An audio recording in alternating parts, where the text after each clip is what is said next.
Hey guys, and welcome back to another YouTube video. In this video, I'll be going through and doing a preview for my round, is it 6 now? I think it's 6, yeah, 6.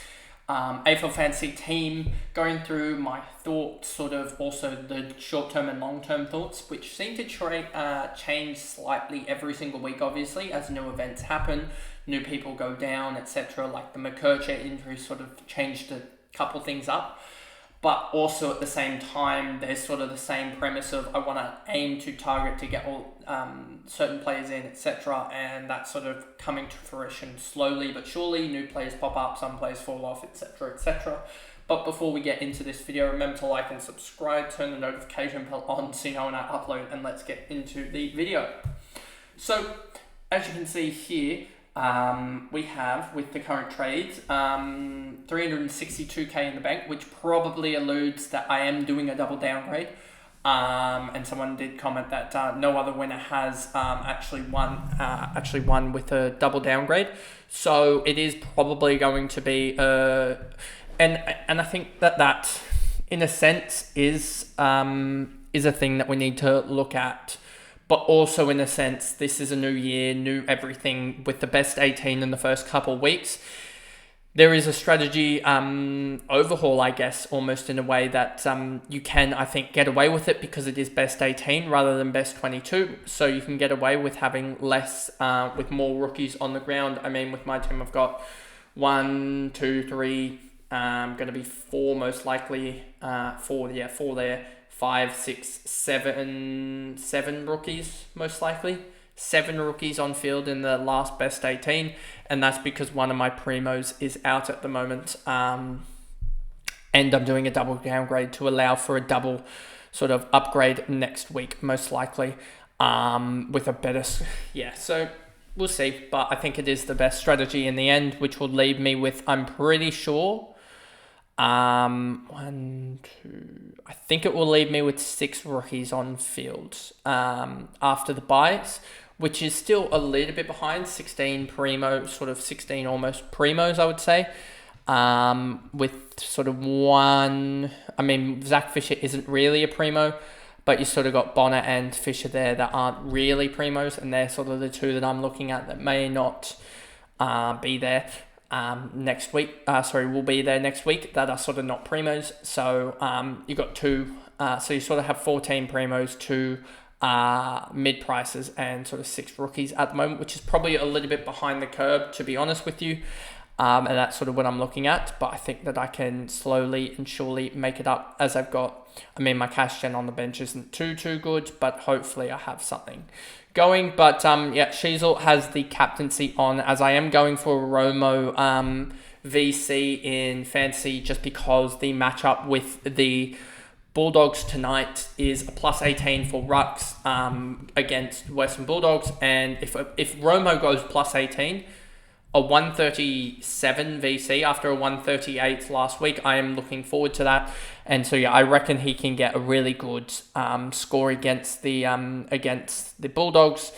And yeah, I think he can get those huge amount of disposals. I wonder if he will get the huge amount of marks needed and tackles. If he can get sort of 10 marks and tackles alongside 20 to 25 hitouts alongside another 20 odd disposals, he's going to get close, if not there, because he usually has a disposal split of kicks over handballs of roughly 1.4 or so. It looks like 1.5.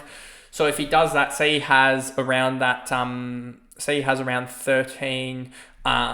13 kicks, 7 handballs, 7 and 3, that'll be 39, 53, 74, 86, and then the frees say they cancel out, and then so that'll be like a 111 or so, which is all right for a captain, but yeah, probably need a little bit more, and I reckon he can do a little bit more. I wonder how the Rucks match up against English in terms of hitouts. I haven't looked at that, so maybe he can do a little bit of damage there, but if he can do a lot of tackle damage, that's where we'll get a lot of the points there. Sheasel captaincy, even though he is playing the Hawks, which could tag him through McGuinness. I don't know if they'll tag him the whole game or whatnot. But if they do tag him, he probably won't score that well. But I'm hoping on a Romo VC on the Thursday night to get the week really started. And yeah, that'll help to cover off me having the weakness of a bad rookie lines, I guess. Having Closey, who actually is a pretty good rookie, Matt Roberts, Sharp, and Sanders, the three sort of best mid rookies, and then Dempsey, Darcy Wilson, and Hugo Garcia most likely in the forward line is a little bit iffy. But hopefully after DPPs next week, and in general, I can basically swap out Luke Jackson next week for a Flanders or something like that. And swapping that out will help, I guess, to mitigate this risk of Garcia, I guess, being here. So yeah, I kind of want to get Flanders and Dacos next week, as that'll get me one more in here, and then also Massimo will go up to Dacos, and that will give me a pretty steady back five alongside Closey, and then also Nick Martin in the midfield there, which I can switch back in due course once I get the midfield back up to strength, as I sort of want to split the rookies there across time. So as I've just gone on for about 5 minutes just explaining what's going to happen in the next sort of hopefully 3 to 4 weeks, even though it's not going to happen, I can tell you that. That's sort of my hope for what coming through, and it's probably not going to happen. Just want to check the buys. 14's fine. When's Collingwood? Let's go to Dacos here. If I could spell it right, Dacos is 15. That is fine. 15, we only have 1, 2, 3. We've only got 3 on the 15, so that's fine. I planned my buys right, I believe, at the moment. 12 will be a tough buy to get through. But with Powell and Heaney both getting the midfield status, it should help a lot to ease the pain. Then I can flick one into there. Well, I can flick probably both of them into the midfield, and probably Roberts will have to be traded out by then, maybe upgraded by then to a 15 or a 14 buy, or maybe even a 13 buy, with a Rosie or something potentially coming in, and that'll help to cover that line off as 13. We've only got 1, 2, and it'll be Roberts 3. Sharp will probably go in his buy to a round 12. Alongside maybe even by then a Will Graham or a Garcia, etc. But we'll just wait on that one. And so that's sort of the planning there around that. Whitfield, he's going well. Young's going well. Elliot Yo's going well. D'Ambrosio, probably last week for him. Now that we have DPPs are coming in, it will make it a lot easier to maneuver around. He's going to get midfield DPP anyway, but he's just not up to performing up to what I need. It's either him or Bono goes up alongside Luke Jackson to maneuver to get Dacos and also Flanders. So that is the plan with that one next week. That is the hopeful, if nothing goes wrong, plan. Howe's using him potentially as just a way to get the score from Romo, as I have no other maneuverability. I guess I can, but then again, that's Will Graham is the 9th defender. So it'll be an interesting one. Because Zach Reed, when does he play? He plays the second game, so I can't possibly get away around getting both Will Graham and Closey in. So that sucks. But Will Graham could be potentially needed if Sanders doesn't score well this game tonight, and that'll be also a conundrum in the Supercoach, which we'll get to in that video. But I'm just gonna do this to get the emergency on Closey, as I will use Blake Howes as the loop there. I know that Harry Barnett is also the potential loop for Garcia playing tonight. Hopefully he isn't sub, else that will maybe go to Drury. But that really spoils the plan of him and Lazaro. I think Lazaro finally gets a game and doesn't get sub. But hopefully Garcia doesn't get sub, and he can have a full game, because him here will hopefully solve that problem. And if he puts up a big score like a 70, 75, that is just a massive banker score that can really help. If these two can both put up 75s, then it will relieve a lot of the pressure of the sort of almost guns and rookie approach that is right now happening. That is sort of my thoughts with those two. The sort of bench loops, I guess. Bond, need him to fire again. He's been so shocking and such a bad pick. Zach Butters doing well. Glad that he didn't get suspended, else that would have caused chaos. Suspensions just cause chaos. this sort of early, not early, but this sort of middle game, middle round sort of in upgrade season, they cause absolute chaos if your big guys get suspended. So you're happy that Butters didn't get suspended, probably deserved a suspension in all honesty.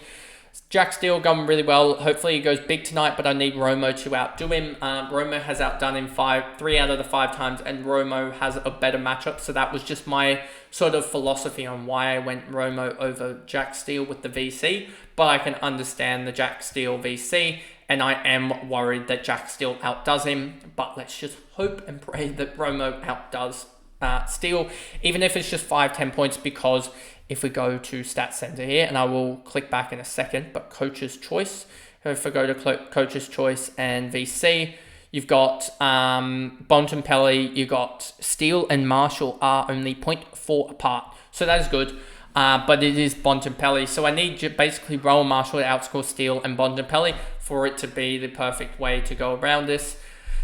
And Tom Green is the VC on a lot of teams. Wow. A lot of the heavy dogs getting big time, and then a lot of people are just putting the captaincy on Harry Sheasel, like I am, but that's fine. And I just want to see. So with this, if I do this, is this going to say your score? Yeah, slightly improves. Okay, so it isn't really, and I don't know if that will improve it. Whatnot. 62, 60. So it says that Garcia isn't going to be in the top scorers. Okay, that kind of makes sense. I was just going through something in my head. Martin, 98 projected, 99 break even. Yeah, he's just fine. He's just chilling at sort of a D6 sort of level, or probably D5 level at the moment, D4 level. But yeah, he'll probably end up at D6 as I expect the likes of a Dacos to get back into form. And Sheasel obviously to go well, so he could end up at D3, but then I expect also Whitfield to stay at that sort of 110 to 113 range. So maybe he is a D4, and maybe it's like an Elliot Yeo that slips in at D6, as well as a Hayden Young that sort of slips in D5. So he sort of splits these two, who go down a couple ranks for Dacos, and then also Nick Martin there. So maybe that's how it ends up. But yeah, I'm pretty confident I've got the best defenders outside of sort of Luke Ryan, who we sort of are potting against.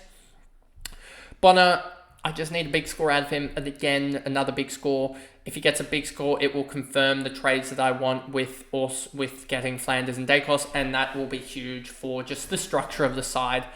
As Jackson, I don't think it's going to be a weird one, Jackson, because in Supercoach, I think he's top 6, but in Fantasy, I don't think he is. So it'll be an interesting watch. That Sanders, Manor, I don't expect to play, or at least I hope he doesn't play, as that will cause chaos.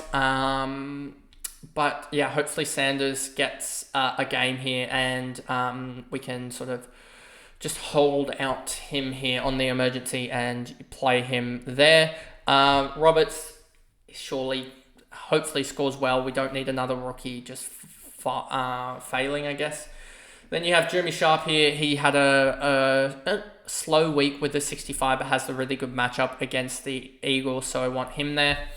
And then you got Will Graham on the bench. Just need cash in out of him, and if Sanders' score isn't good enough, then we just slot him in here, and I can actually do this. To be honest with you, that'll be better there. And so, yeah, you sort of see that M8 is now going to be either Sanders or Graham. Luke Jackson, Roll Marshall on there. This is the reason why I had Luke Jackson in general, was to cover these buys. I thought I'd need him to cover the Grundy buy as well, but I didn't. And now I just hope he puts up a big score as the key forward against the Eagles.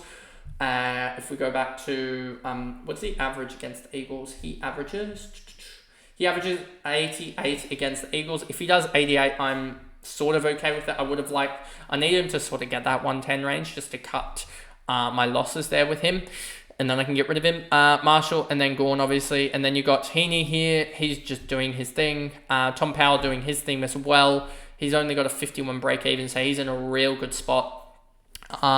Zach Fisher as well. I think he's slowly trudging along upwards towards that sort of 700k range, and sort of almost, I just am uncertain with Zorko and some other forwards. So I just think that holding Zach Fisher and maybe burning 10 points a week is better than trying to sort of pick and choose the best forward, because I think there's going to be a lot of ups and downs with the forward line with these pinch hit midfielders. So I'd rather just Fisher getting 80 rather than rather than these midfielders that go sort of 160, 90, 60, etc., and sort of end up 5-10 points better overall. But I don't have to worry about Fisher as much as some of these other forwards. Their potential that they actually only average like 75. Ollie Dempsey, he's going all right. He's not doing anything special or outlandish, but he's just going all right. And has Brisbane, hopefully can put up a biggish score, a 75 or an 80. Is a winger, so he's sort of doing what we thought James Jordan would do. He's sort of doing the exact same thing. And may need to go in the next couple weeks in a rookie upgrade, but we'll see with that as he is starting to fatten out a lot with that. And then you have Darcy Wilson. He's going really well. Just need one more sort of week out of him. This is where I really wish I had the likes of a Harley Reid as well. That was a massive mistake, and this is why it's really starting to get painful, as it would be Darcy Wilson and then he would be Harley Reid, which would be a lot more comfortable with. But I got Hugo Garcia instead, and that could be really, really painful, to be honest with you. But hopefully it isn't, as hopefully Hugo can do well. Seth Campbell on the bye, and then Charlie Lazaro in here at here, and hopefully he can make some cash gen as well. So that basically is the video there, going through all of my, I guess, trades, which are McKercher and Jai Clark out for Will Graham and Garcia. I didn't go for Drury, as we talked in the cash cows about how he could potentially be a sort of red herring, I guess. I mean, he could potentially drop like a 20 or something, or a 30, and that really just stunts his cash gen. And that's why I didn't go for Zane Dersma at the start, because I thought similar role type player, it can really impact him that he's a forward on North Melbourne. So yeah, that's the reason behind that. And so 362k, and hopeful that I can get the Dacos and Flanders trade over the line next week, but we'll wait and see on that one anyway. So I'll see you guys in the next video, which will be the Supercoach preview, and then you'll also have the tips for round 6 as well. So I'll see you guys in those videos today as well. Bye guys.